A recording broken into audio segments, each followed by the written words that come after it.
know we're shit. Yeah. Thanks for watching the Daily Drift. Welcome back, Drifters. So you might be wondering why I got this on my head, and it's because we've been busy. I managed to catch a little clip of Austin when he first got the turbo in, but we've been kind of just getting stuff done. So let's roll the clip of when we got that. For the reaction. Austin just got a present he thinks might be good. I didn't think this was going to come in so fast, but now that it did, it means that I could actually probably get ready for the event in time. No fucking way. Is that what I think it is? Yes, sir.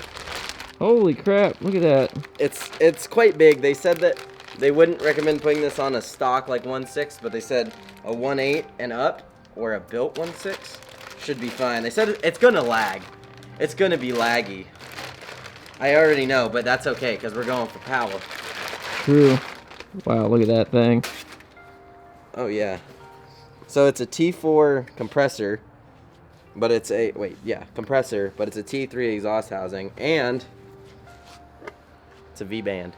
Look at that. Hell yeah. Well, it can be either. So this is an adapter for V-band, so I can either use it or I can take it off and put a different downpipe, but I have a V-band. But yeah, that looks like it's gonna fit my manifold. Look at that. I hope it's got the gaskets in there. Probably will.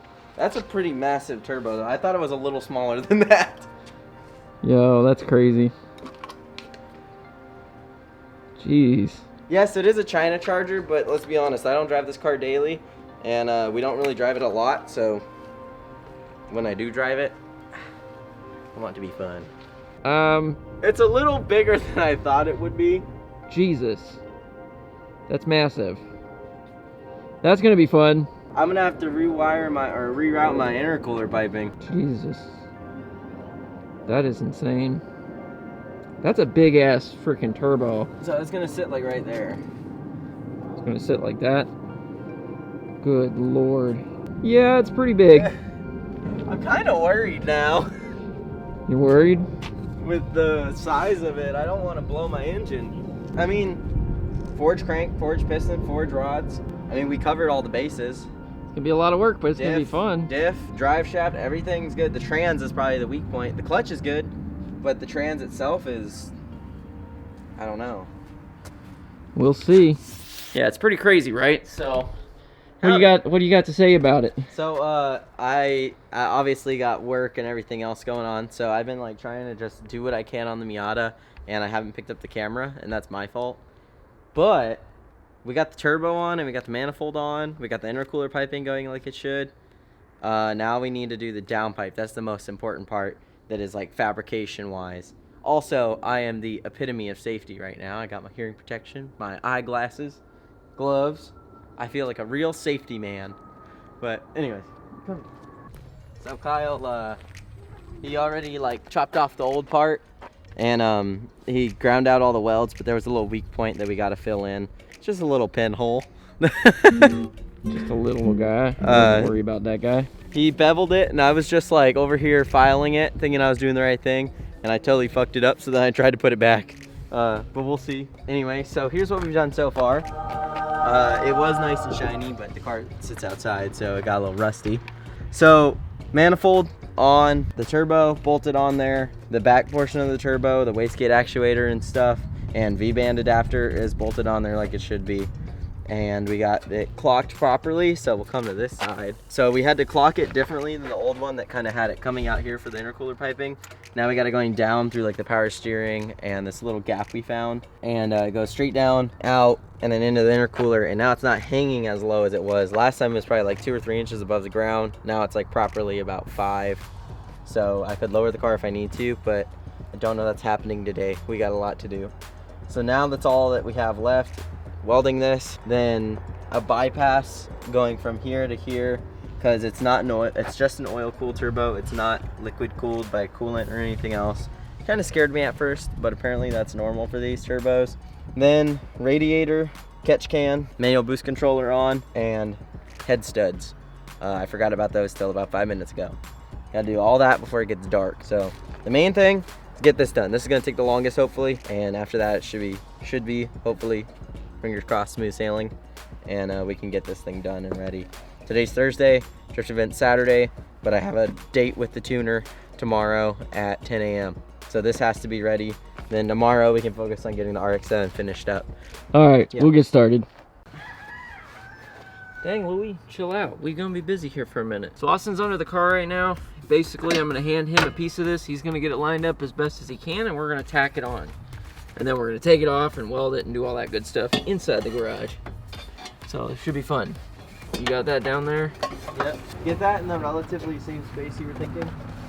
Okay, I think my ass is showing to everybody in the neighborhood right now. Okay, so that's pretty flush right there. Can you hold the pipe for a second? Yeah, my ass is literally hanging out. I got it. You got it? That is just like, my jeans do not fit. Whew. Oh, it would help if I put my mask on. God damn it. You can tell it's been a while. Okay, so that's technically what appears to be about centered on the pipe. That'd be perfect, right there. I'm firing. Go. Okay. Is it grounded? Oh shit, that's my bed. No, that's alright. Okay, is that where we want it? Yep, right about there. Keep holding it. Don't let it move. It's moving. Can't even hold it in place. I'm gonna shut the welder off. Plans changed. I'm gonna have to get somewhere where I get a clamp on this thing because it's not exactly perfectly round, so we're gonna get back to it. Hey, here we go. So normally I wouldn't have to say this, but because it's the internet, I have to. Don't do this. This is stupid. I shouldn't have done this, but I did. But don't do it, because yeah. Here we go. Okay, I got a little, that is a fat ass bead. I need to turn the feed down. Turn the voltage to 3 and turn it down to 30. There you go. Thank you. Here we go again. Much better. So after I managed to get the voltage situated, I was having a problem where I kept burning holes through it because it's really thin metal. It took me a while because I'm not an expert at welding. It's a little bit better. Not perfect, but it's tacked, so we can at least test fit it. Alright. We'll see. I don't know. It looks like it kind of shifted on me when I went to go do it. So it might not be centered anymore because you can see there's that gap in there. Oh, yeah, I mean, there was going to be a gap either way, Yeah. but it might be a little too much. We'll see. Well, for once, we finally managed to do something right, and it seems like it's going to fit. So now I'm just going to go ahead and weld all this in completely, and Austin's going to go work on the radiator, so we'll get there.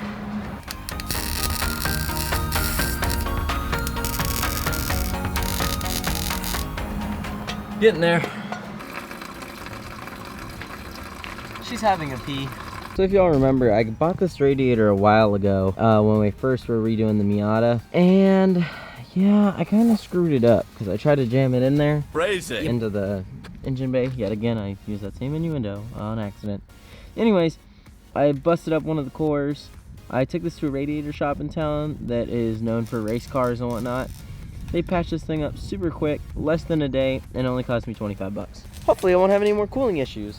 And this thing holds water. I already tested it, so this should be awesome. I'm gonna take out the old one now. It already finished draining, and let's see if I can put this in without screwing it up. Just taking out the lower lower radiator hose, which is gonna probably leak like a son of a bitch. Still can't get over the size of that thing. Holy crap. That thing is ridiculous. What just fell in there? That might have been the that was the missing missing nut. bolt. Yeah, from the other day. The other day we were struggling to find this nut and bolt. It was stuck between the subframe somewhere. It just popped out. Yeah, I was like, what the fuck just fell into the radiator fluid? And then we were like, oh. Got him. Damn school bus. Okay, so radiator's in, and now that little bypass is in there too. Kind of see it's a little ghettoed up with that zip tie right in there, but that's to hold it off the belt. So, should be good. Time to do a quick oil change. I'm gonna just drain the fluid. I have to go get the oil from the parts store. So that's actually next, going to the parts store. So, see you in a second. So it's a little bit later, but we managed to find something very interesting about the Miata. And as it turns out, it looks like the fuel injectors that were in there were definitely not the proper fuel injectors because they didn't line up at all. Take a look at this. Okay, so hello, Captain Idiot here. So, I went through the Miata forums back in the day when I was first turboing the Miata, when I had no idea how turbos worked, nothing, we were learning everything. So, bear with me, okay? This is a sin of my past. So, here is what a standard Mazda, well, not standard, this is from a FC Turbo 2 RX7. It's a 550cc injector off of like a 91 RX7. So it's a little fatter than the Miatas, but the Miatas looks almost identical, just with the blue top, if I remember correctly. It has this kind of design down here where you got the one little, I don't know the name of it. It looks like a little needle that sticks out. That sprays your injector stuff, I think. Your injector stuff, your gasoline. Anyways, so you see how this is designed.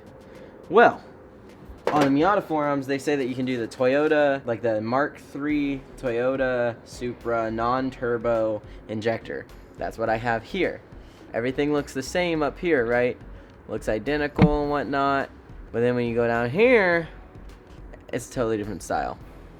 So these fit in the hole for the Miata. Crazy. Yeah, but look at that. And it's also got way bigger spray pattern. And we're thinking, based off of like how it looks alone, the Miata's comes down here and sits in the engine. So right past, here, let me. Basically, this one here is Goes sitting inside. much lower because there's a slot inside the Miata for that to go.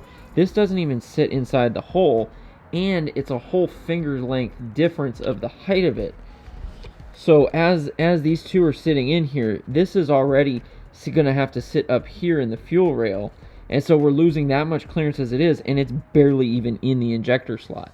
So it doesn't fit like at all. And this one doesn't have anything to secure it, so it will wobble around like this a little bit, thus causing possibly our vacuum leak and our terrible idle we've had for a while. Running super rich, possibly even back to when we were running an FMU, because you've been running those injectors ever since. These were the very first injectors I put in the Miata. Yeah, so there's a very good chance that those may have been a major source of our headache for a long time. But that's okay, because now I got these. They're from that Turbo 2. And I just rebuilt all the bushings and everything, so everything's new on them. They were cleaned up. So we'll see how they work. Yep. But they're Super legit easy. Mazda parts. Also, I did manage to get the pipe done, so it's basically ready to go, but it looks like total garbage.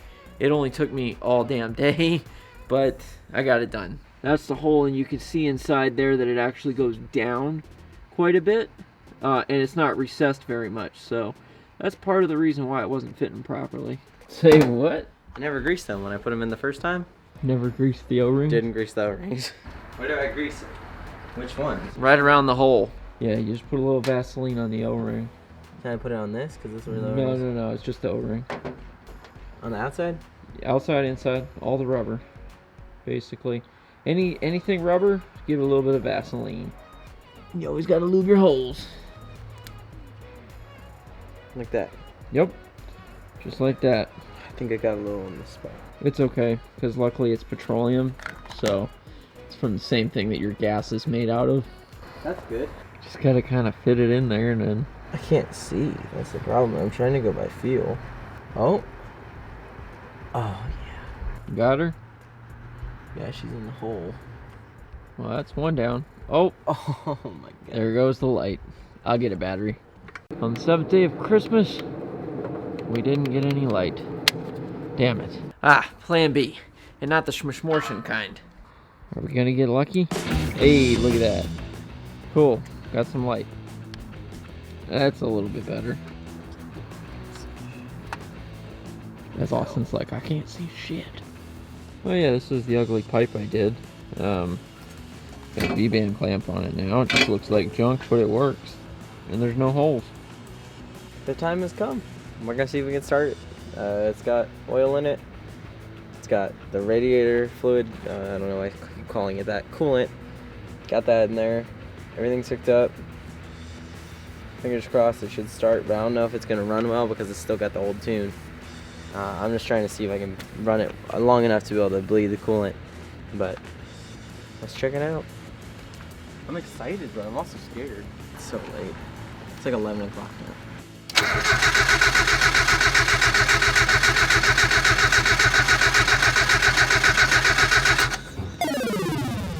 Well, that's not ideal. Hey, Yeah. so that tune is set up for the old injectors. Do you think maybe you won't even fire the injectors? Might not. It might be getting a different reading, a different voltage. I wonder if they run on a different voltage. Well, might need to get a tow truck for tomorrow. Looks like I will have to. Rip.